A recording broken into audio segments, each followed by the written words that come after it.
যে বিশ্ব কথা বলেছেন যে এই প্রতিষ্ঠানের কর্ণধার তারা করেন কি এবং এরা চাই যে বন্যা আসুক, আসলে আয়েগা খায়েগা তারপরে কিছু বিলায়েগা, তাই না? বন্টন করবে আর কি। মানে কাফন বিক্রেতা যেমন সবসময় চায় যে মানুষ মরুক, তাহলে কাফন বিক্রি বাড়বে। তো বন্যা যারা চ্যারিটি কাজ করে, ফাউন্ডেশনের কাজ করে, এরা চায় যে হচ্ছে সিডর আসুক, আইলা আসুক, বন্যা আসুক, তাহলে কি হবে? কিছু আর্ন হবে, কিছু বিতরণ হবে, কিছু খাওয়া দাওয়া হবে। আমি ওনাকে বলতে চাই, যিনি এই কথা বলেছেন, আকাশে যখন হেলিকপ্টারে ওড়েন কালো চশমা থেকে দুনিয়া দেখা, চকবাজার গুলিস্তান ইসলামপুরের এই যে শ্রমজীবী মানুষ যাদের গাটা ঘামে ভিজে থাকে, এদের চোখ দিয়ে দুনিয়া দেখা দুইটা কিন্তু দুই জিনিস। আপনি মাঠে নামেন তাহলে বুঝবেন দুনিয়াটা কত কঠিন। যেই প্রতিষ্ঠানের ব্যাপারে কথা বলা হয়েছে, লক্ষ লক্ষ মানুষের কাজের ক্ষেত্রে তারা চেষ্টা করতেছে। হ্যাঁ, ইন্টেনশন যদি তাদের খারাপ হয়, আপনি দোয়া করেন আল্লাহর কাছে যেন আল্লাহ তাআলা তাদেরকে ধ্বংস করে দেয়। আল্লাহর কাছে বলেন, যেহেতু আপনার কাছে কোনো ডকুমেন্ট নাই, আপনি ডকুমেন্ট ছাড়া কথা বলছেন কেন? একটা ফাউন্ডেশন আপনি বন্ধ করে আপনার লাভটা কি? বলেন, আপনার লাভটা কি? আর যাদের ব্যাপারে আপনি প্রশ্ন করতেছেন যে এরা চলে কিভাবে বা খায় কি, এদের ইনকাম সোর্স কি, সেটা আপনি ব্যক্তিগতভাবে জিজ্ঞেস করতে পারতেন। এভাবে ওপেন পাবলিকের সামনে বলে আপনি প্রশ্নবিদ্ধ করে এদেশের মানুষকে কনফিউশনের মধ্যে ফেলে একটা জাতীয় ক্ষতি করেছেন। এটা ওপেন চ্যালেঞ্জ থাকলো, হিসাব দেওয়ার জন্য আমাদের সৎ সাহস আছে, কিন্তু আপনারা আরেকটা চ্যালেঞ্জ গ্রহণ করেন, আপনাদের দরবারের হিসাবগুলো এভাবে ওপেন করেন। গত এক বছরে কত টাকা ইনকাম হয়েছে, কোথায় কোথায় আপনারা খরচ করেছেন, ডেকগুলোর হিসাব আপনারা দেন। মাজারে যেই ডান বক্সগুলো আছে এগুলোর হিসাবগুলো আপনারা দেন। জনৈক পীর সাহেব তিনি একটি ফাউন্ডেশন এবং ফাউন্ডেশনের কর্মকর্তাদের ব্যাপারে বেশ কিছু প্রশ্ন ছুড়ে দিয়েছেন। আপনি নিজেও একটা ফাউন্ডেশনের চেয়ারম্যান এবং অন্যান্য ফাউন্ডেশন নিয়ে তার যে বক্তব্যগুলো, এগুলো কি সঠিক? যেহেতু আপনারা মাঠে ময়দানে কাজ করছেন, তার প্রত্যেকটা কথার যদি জবাব দিতেন সাধারণ মানুষের জন্য উপকার হতো, না হলে মানুষ ভুল বুঝতেছে। যেহেতু তিনি নাম মেনশন করে নাই, কোন পীর সাহেব এটা আপনারা বুঝে নেন, আমি তার নামটা উল্লেখ করতে চাই না এখানে। তবে একটা কথা বলতে চাই, না জেনে কারো ব্যাপারে কোনো কথা বলা শরীয়তের দৃষ্টিতে এটা কিন্তু সম্পূর্ণ রূপে নিষিদ্ধ এবং হারাম কাজ। আল্লাহ তাআলা কি বলছেন কোরআনুল কারিমে? আল্লাহ বলছেন, ইয়া আইয়ুহাল্লাযীনা আমানু ইজতানিবু কাসীরাম মিনায-যন্ন ইন্না বা'দায-যন্নি ইসম ওয়ালা তাজাসসাসু ওয়ালা ইয়াগতাব বা'দুকুম বা'দা। অধিক ধারণা থেকে বেঁচে থাকো, নিশ্চয় কিছু ধারণা গুনাহ, তোমরা একে অপরের গুনাহ গোপন বিষয় অনুসন্ধান করো না এবং কেউ কারো গীবত পরনিন্দা করো না। যেই পীর সাহেব এই কথা বলেছেন, উনি পরবর্তীতে বলেছেন যে ক্ষোভ থেকে বা মুসলিমরা সেই প্রতিষ্ঠানে গিয়েছিল, সেখানে সাহায্য করা হয়নি, এই হিসাবে তিনি এই প্রশ্নগুলো ছুড়েছেন যে এই প্রতিষ্ঠানের কর্ণধার তারা করেন কি এবং এরা চাই যে বন্যা আসুক, আসলে আয়েগা খায়েগা তারপরে কিছু বিলায়েগা, তাই না? বন্টন করবে আর কি। মানে বন্যা আসুক, কাফন বিক্রেতা যেমন সবসময় চায় যে মানুষ মরুক, তাহলে কাফন বিক্রি বাড়বে। তো বন্যা যারা চ্যারিটি কাজ করে, ফাউন্ডেশনের কাজ করে, এরা চায় যে হচ্ছে সিডর আসুক, আইলা আসুক, বন্যা আসুক, তাহলে কি হবে? কিছু আর্ন হবে, কিছু বিতরণ হবে, কিছু খাওয়া দাওয়া হবে। এই কথাটা যদি তিনি বুঝে শুনে ইন্টেনশন এভাবে নিয়ে বলে থাকেন, তাহলে পরিপূর্ণভাবে না জেনে তিনি অপবাদ দিয়েছেন, কারণ তিনি চ্যারিটি ওয়ার্কারদের অন্তরের খবর জানেন না। আমি ওনাকে বলতে চাই, যিনি এই কথা বলেছেন, আকাশে যখন হেলিকপ্টারে ওড়েন কালো চশমা থেকে দুনিয়া দেখা, চকবাজার গুলিস্তান ইসলামপুরের এই যে শ্রমজীবী মানুষ যাদের গাটা ঘামে ভিজে থাকে, এদের চোখ দিয়ে দুনিয়া দেখা দুইটা কিন্তু দুই জিনিস। আপনি মাঠে নামেন তাহলে বুঝবেন দুনিয়াটা কত কঠিন। দুনিয়াটা কত কঠিন মাঠে নামেন, তারপরে বুঝবেন। এই যে মোবাইলটা, আপনারা যদি কেউ আসেন সামনে আমার কাছে দেখতে পারেন, গত দুই দিনে প্রায় 900 ফর্ম আসছে আমার কাছে শুধু কর্মসংস্থানের জন্য। এই যে একটু আগে একটা মানুষ এসে কাঁদতেছিল, আপনারা নিজেরাও দেখেছেন। 900 মানুষ শুধু ফর্ম ফিল আপ করেছে যে আমাকে একটা কাজ দেন, আমি বেঁচে থাকতে চাই, আমাকে শুধু একটা কাজ দেন। এমনও ঘটনা পেয়েছি, 3 ভাই বেকার, প্রতিবন্ধী, ডিজেবল, একজন বিষ খেয়ে মারা গেছে আর 2 জন অপেক্ষমান আছে। যদি মরাটা গুনাহ না হতো তাহলে আমি মারা যাইতাম। দেখেন, আমরা হুজুররা, বক্তারা, পীর সাহেবরা বা খানকায় দরবারে যারা বসে আছেন, সারাক্ষণ ভালো ভালো গাড়িতে চড়েন, হেলিকপ্টারে মাহফিল করেন, মাহফিলে গিয়ে আবার 10-15 পদের খাবার খান, আমরাও খাই, এবং খাওয়ার পরে আমরা মনে করি কি দুনিয়া মনে হয় এটাই। আসলে দুনিয়া এটা না, দুনিয়া এটা না। দুনিয়ায় যদি আসল চরিত্র বা রূপটা দেখতে চান, তাহলে এই মানুষগুলোর সাথে মিশেন, যারা খেটে খাওয়া মানুষ, যারা মিসকিন, যারা ফকির, যারা অসহায়। দেখেন জীবনের গল্পটা কতজনের কত রকম। আমি তো লন্ডন থেকে এসে প্রায় 36-37টা গল্প সোশ্যাল মাধ্যমে আপনাদের সামনে উন্মুক্ত করেছি, যে দেখেন এই মানুষগুলোকে কাজ তৈরি করে দিয়েছে। কালকে কাঁচা সবজি বিক্রি করেছে ভ্যানে, যে লোকটাকে গত সপ্তাহে কর্মসংস্থানের ব্যবস্থা করা হয়েছে, কালকে সে 800 টাকা লাভ করেছে। এই যে মানুষগুলো একসময় শূন্য ছিল, কিচ্ছু ছিল না, আজকে সে একটা কাজ করতেছে, কোনো না কোনোভাবে আল্লাহ তাআলা তার ব্যবস্থা করে দিয়েছেন।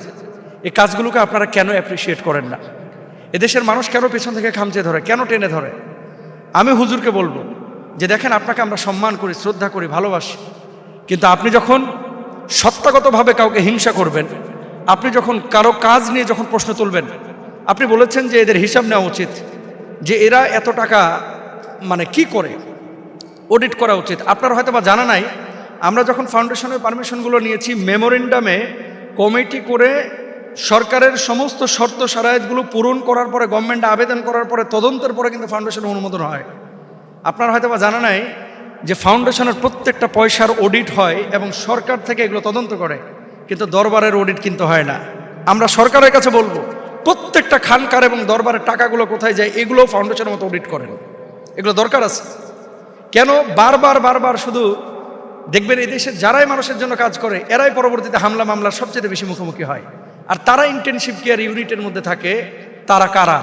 যারা গোলালু মার্খা। এরা কোনো সংঘাতের মধ্যে নাই, এরা কোনো সংগ্রামের মধ্যে নাই। এরা নিজে খাচ্ছে, যাচ্ছে, ঘুমোচ্ছে, দুনিয়াটাকে আপনার ব্যবহার করছে। তারপরে এক সময় এরা আবার প্রশ্ন তুলতেছে যারা কাজ করতেছে।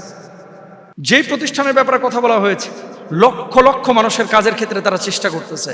হ্যাঁ, ইন্টেনশন যদি তাদের খারাপ হয়, আপনি দোয়া করেন আল্লাহর কাছে যেন আল্লাহ তাআলা তাদেরকে ধ্বংস করে দেয়।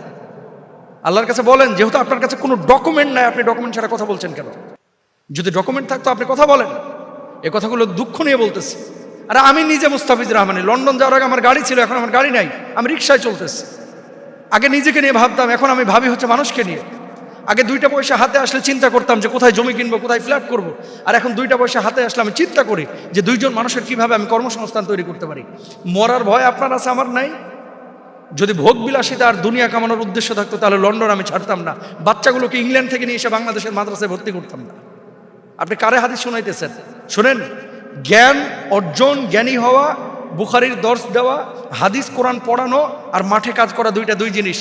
যদি বুঝতে চান আমার সাথে আসেন, 2 দিন মাঠে কাজ করেন, বস্তা টানেন, রসুন পেঁয়াজ মাথায় টানেন এবং তাদের কর্মসংস্থান করে দেন। যে নোংরা প্লেটে ভাত খাচ্ছে ওখান থেকে 2 লুকমা ভাত খান, তাহলে বুঝবেন যে হেলিকপ্টার থেকে দুনিয়া দেখা আর বাজার থেকে দুনিয়া দেখা। শ্রমজীবী মানুষ, রিক্সাওয়ালা, ঘরমাক্ত মানুষের গায়ের গন্ধ আর মাহফিল কমিটির সভাপতির গায়ের গন্ধ কিন্তু একরকম না হুজুর, 2 গন্ধের পার্থক্য আছে। সুতরাং আপনি এত আক্রোশ করেন না। আমরা চাই যে বাংলাদেশে একটা পরিবর্তন হোক। একসময় মানুষ বলতো হুজুর মানেই তো মিলাদ পড়বে, হুজুর মানেই তো মসজিদে ইমামতি করবে, খতিবগিরি করবে, আর তো কোনো কাজ নাই। আর আজকে হুজুররা যখন বের হয়েছে তখন হুজুররাই খামচে ধরতেছে। হুজুররা যখন বের হয়েছে চ্যারিটি ওয়ার্কে, তারপরে মানুষের বিপদে আপদে দুর্যোগে হুজুররা যখন ছড়িয়ে পড়ছে, তখন কিন্তু আমাদের হুজুরাই তাদেরকে পিছন থেকে খামচে ধরতেছে। আমি বিনয়ের সাথে বলতে চাই, দেখেন আজকে সকাল থেকে দেখলাম আমার নামে তাদের পেজগুলোতে, একটা পেজ না ভাই, শত শত পেজে কি পরিমাণ যে প্রোপাগান্ডা ছড়াচ্ছে, কি পরিমাণ। আল্লাহু আকবার। আল্লাহ তাদেরকে বুঝ দান করুক, হেদায়েত দান করুক। আমি সেই পীর সাহেবের বিপক্ষে কথা বলতেছি না, আমি বলতে যাচ্ছি জাতীয়ভাবে যারা এদেশের মানুষের জন্য কাজ করতেছে তাদেরকে আপনারা সাপোর্ট করেন। নিজে না পারলেও অন্তত আরেকজনের বিরোধিতা করে পরিবেশটা নষ্ট করেন না। একটা ফাউন্ডেশন আপনি বন্ধ করে আপনার লাভটা কি বলেন? আপনার লাভটা কি? আর যাদের ব্যাপারে আপনি প্রশ্ন করতেছেন যে এরা চলে কিভাবে বা খায় কি, এদের ইনকাম সোর্স কি, সেটা আপনি ব্যক্তিগতভাবে জিজ্ঞেস করতে পারতেন। এভাবে ওপেন পাবলিকের সামনে বলে আপনি প্রশ্নবিদ্ধ করে এদেশের মানুষকে কনফিউশনের মধ্যে ফেলে একটা জাতীয় ক্ষতি করেছেন। হ্যাঁ, আমি সরকারের কাছে আমরা স্পষ্টভাবে বলতে চাই, কোনো ফাউন্ডেশনের ব্যাপারে যদি 1 পয়সা কেন 1টা টাকা হিসাব নিকাশে কোনো গরমিল হয় আপনারা বন্ধ করে দেন। আপনি নিজের দরবার খানকাতে যে পরিমাণ কালেকশন হয় সেখান থেকে কিন্তু শত শত মানুষের এরকম চ্যারিটি কাজ করা সহজ। আর চ্যারিটি বিষয়টা বুঝতে হলে আপনাকে কিন্তু একটু নিজেও পড়াশোনা করতে হবে যে ফাউন্ডেশনটা কি, চ্যারিটিটা কি, কিভাবে তারা মাঠে কাজ করে, কোথা থেকে পয়সা আসে এবং পয়সাগুলো কিভাবে স্প্রেড হয়, কিভাবে কোথায় খরচ হয়। তো আর কামড়াকামড়ি করেন না, আর ধাক্কাধাক্কি করেন না প্লিজ। এবার একটু স্থির হন। আমরা চাই সবাই মিলে কাঁধে কাঁধ মিলিয়ে এই দেশটাকে সুন্দর করতে। আর আপনারাও অনেকে মনে করেন যে হুজুর এই বিষয় নিয়ে কথা বলার কি দরকার ছিল। আজীব ব্যাপার, আমাকে কেউ ব্যক্তিগতভাবে গালি দেখে আমি মন খারাপ করব না, আমার বাপ মাকে গালি দেখে আমি মন খারাপ করব না, কিন্তু আমার সত্তা নিয়ে টান দিবে, একটা আদর্শ নিয়ে টান দিবে, যেখানে আমার পুরো পিঠ থেকে আছে, দেয়াল মানে আপনার শেকড় লেগে আছে, যে এই দেশের জন্য, এই দেশের মানুষের জন্য কিছু একটা করা দরকার। সেই জায়গাটায় যখন আপনি আঘাত করবেন, অবশ্যই মানুষের কাছে যখন আপনি প্রোপাগান্ডা ছড়াবেন, মানুষকে ক্লিয়ার করা এটা আমাদের ইমানি দায়িত্ব, নৈতিক দায়িত্ব। সুতরাং সবশেষ কথা, কোনো ফাউন্ডেশনের ব্যাপারে যদি আপনাদের হিসাব নিকাশ জানার প্রয়োজন হয়, গভর্নমেন্টের তো অডিট হয়, সরকার তো এটা নিয়ন্ত্রণ করেই, তদন্ত করেই। আপনারা ব্যক্তিগতভাবে হিসাব একজন ফাউন্ডারকে, ফাউন্ডেশনের কর্ণধারকে চাইতে পারেন যে আপনি হিসাব দেন। এটা ওপেন চ্যালেঞ্জ থাকলেও হিসাব দেওয়ার জন্য আমাদের সৎ সাহস আছে। কিন্তু আপনারা আরেকটা চ্যালেঞ্জ গ্রহণ করেন, আপনাদের দরবারের হিসাবগুলো এভাবে ওপেন করেন, গত 1 বছরে কত টাকা ইনকাম হয়েছে, কোথায় কোথায় আপনারা খরচ করেছেন, ডেকগুলোর হিসাব আপনারা দেন, মাজারে যেই ডান বক্সগুলো আছে এগুলোর হিসাবগুলো আপনারা দেন। দেখেন আমরা এগুলো খোঁচাখুচি করতে চাই না, যেহেতু আপনারা বলেছেন এই জন্য আমরাও বলতেছি যে আপনারাও একটু হিসাবটা দেন, আর আমরা 0 পয়েন্টে ওপেন হিসাব দেবো ইনশাল্লাহ, কোনো সমস্যা নাই। আল্লাহ বুঝদান করুক।